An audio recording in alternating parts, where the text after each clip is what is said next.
চট্টগ্রাম ষষ্ঠ মহানগর ম্যাজিস্ট্রেটের বিচারক কাজী শরীফুল ইসলামের আদালতে দুপুর ১২টার দিকে আনা হয় রাষ্ট্রদ্রোহ মামলায় অভিযুক্ত সম্মিলিত সনাতনী জাগরণ মঞ্চের মুখপাত্র চিন্ময় কৃষ্ণ দাসকে।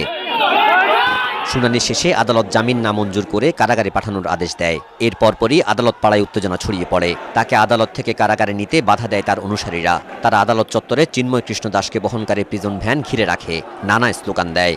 নেহায়েতে রাষ্ট্রদ্রোহ মামলা হয় তাহলে এটার জন্য সরকার আইনগত ব্যবস্থা নেবে, কিন্তু প্রভুর যে মিথ্যা মামলাটা দিছে এটার জন্য আমরা ক্ষুব্ধ। আমরা চাই এটা উজ্জ্ব করে উনাকে নিঃস্বার্থ মুক্তি দেওয়া হোক এবং সরকার ৮ দফা দাবি মেনে নিক। এটা অবশ্যই মিথ্যা মামলা, এই মামলায় প্রভুর কোনো সম্পৃক্ততা নেই। তো সেই জন্য আমরা অবশ্যই ওনার যেন শীঘ্র মুক্তি হয় এই আশাটাই সরকারের কাছে আবেদন জানাচ্ছি। পরে দুপুর ৩টার দিকে পুলিশ, বিজিবি সহ আইনশৃঙ্খলা বাহিনীর সদস্যরা তাদের সরিয়ে দিতে গেলে শুরু হয় সংঘর্ষ।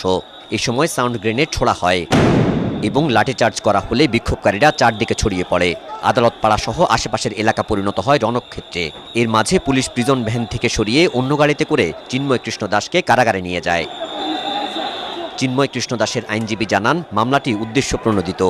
জামিনটা শুনানি অন্তে নামঞ্জুর করেছেন এবং ডিভিশনের একটা পিটিশন ছিল আমাদের, ওনাকে কারাবিধি অনুযায়ী ডিভিশনটা মঞ্জুর করেছেন। ডিভিশন দেওয়ার জন্য ডিভিশনের পিটিশনটা মঞ্জুর করেছেন। এছাড়াও ধর্মীয় বিধিবিধান প্রতিপালনের জন্য একটা দরখাস্ত ছিল, সেটাও মাননীয় আদালত মঞ্জুর করেছেন। তা মহানগর দায়রা জজ আদালতে আগামীকাল শুনানি করবো আশা করি। এদিকে সংঘর্ষের ঘটনায় সাইফুল ইসলাম নামে এক আইনজীবী নিহত হয়েছে। অভিযোগ, চিন্ময় কৃষ্ণ দাসের অনুসারীরা চলে যাবার সময় তাদের হামলায় সাইফুল নিহত হয়েছে।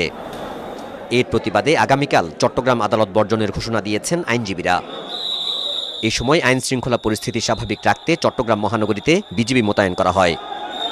সোমবার ঢাকা থেকে চট্টগ্রাম যাওয়ার সময় শাহজালাল বিমানবন্দর থেকে চিন্ময় কৃষ্ণ দাসকে গ্রেপ্তার করে ডিবি পুলিশ। পরে চট্টগ্রাম মেট্রোপলিটন পুলিশের কাছে হস্তান্তর করা হয়। নাজমুল সাদিকি, মাছরাঙ্গা সংবাদ, চট্টগ্রাম।